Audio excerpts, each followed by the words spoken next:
toxic, but whenever a woman tells me that she broke up with a man, my first thoughts are always, how did he mess up? Did he cheat? Did he lie? But when a man tells me that he broke up with a woman, then also I have the same thoughts. How did you mess up? Did she ask you too many questions? Did she ask you to be consistent and emotionally available? Or did she simply hold you accountable for your actions? So, बंदी का कहना समझ रहे हो ना तुम?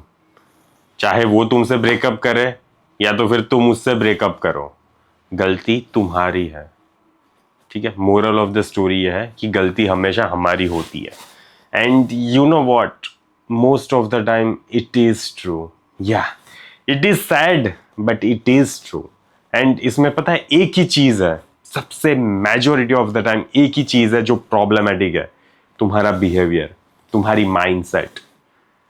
इसकी वजह से ही तुम्हारी लाइफ में ज़्यादा प्रॉब्लम्स आ रही है। माइंडसेट कैसी है पता है तुम्हारी? ऐसी माइंडसेट है कि अगर ये लड़की थोड़ा सा भी डिस्टेंस क्रिएट कर रही है ना, तो जल्दी से जल्दी तुम्हें भाग के ये डिस्टेंस को भरना है। अगर तुम डिस्टेंस को भरोगे नहीं ना, तो तुम्हें एंजाइटी होने लगती है कि यार बंदी ने आज कॉल नहीं किया, यार बंदी ने आज बात नहीं की, यार बंदी ने आज इतना टाइम स्पेंड नहीं किया यार। एंड तुम्हें लगने लगता है कि वो बंदी तुम्हारी लाइफ में से दूर जा रही है। एंड इसी वजह से तुम उसको बार बार अपनी लाइफ में खींचने की कोशिश करते हो।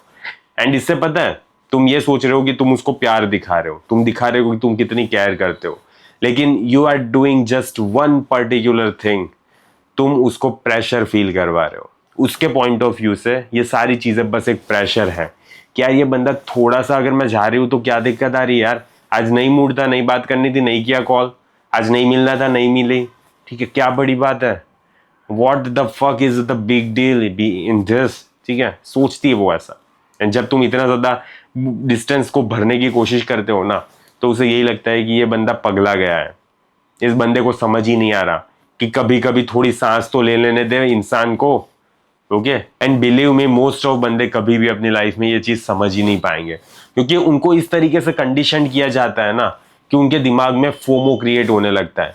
अगर एक लड़की उनकी लाइफ में से जाना भी चाहेगी ना, तो उनकी गांड फटने लगेगी कि यार अब क्या होगा, मैं सिंगल रहूंगा, ये चली गई तो और कौन आएगा, कोई आएगा नहीं आएगा, क्या होगा, कैसे होगा, क्यों होगा, all this question start coming in his head. And इसी वजह से वो क्या करता है पता है, वो उसको जोरों शोरों से पकड़ने की कोशिश करता है। एंड जितनी ज्यादा जोर से पकड़ते हो ना मेरे भाई, उतनी ज्यादा वो बंदी सोचती है कि maybe I can do better than this man, ठीक है, ऐसा वो बंदी फील करती है।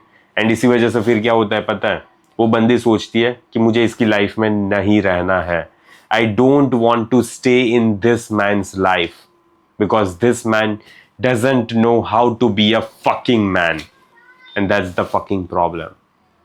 ठीक है, एंड मैं ये नहीं बोला कि सारी लड़कियां अच्छी होती है, एंड कोई लड़की कभी भी कुछ गलत कर ही नहीं सकती, ठीक है, होती है, लड़कियों की भी गलती होती है, लेकिन most of the time at least तुम तो एक मैन की तरह बिहेव करो यार। क्योंकि सीन क्या होता है पता है, लड़कियां है ना, तुम्हारा एक रिफ्लेक्शन होती है। अगर तुम अच्छे से बिहेव करते हो ना मेरे भाई, तो वो लड़की भी फेमिनाइन वे में रहती है, वो तुम्हारी केयर करती है, तुमसे प्यार करती है, तुम्हें नर्चर करती है, ठीक है, लेकिन तुम एक मैन की तरह बिहेव करना जानते नहीं हो, एंड इसी वजह से वो एक फेमिनाइन लड़की की तरह बिहेव नहीं कर पाती।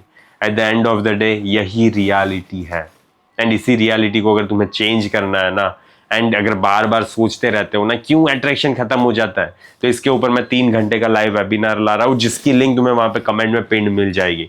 अगर तुम इंटरेस्टेड हो तो जल्दी से जाओ, ज्वाइन करो। एंड बाकी मैं इस वीडियो को यहीं पे समाप्त कर रहा हूँ, बाकी सारी बातें होगी लाइव वेबिनार में। इंटरेस्टेड हो तो ज्वाइन करो, सिर्फ 97 रुपीज का है, ठीक है, and tata bye bye, see you.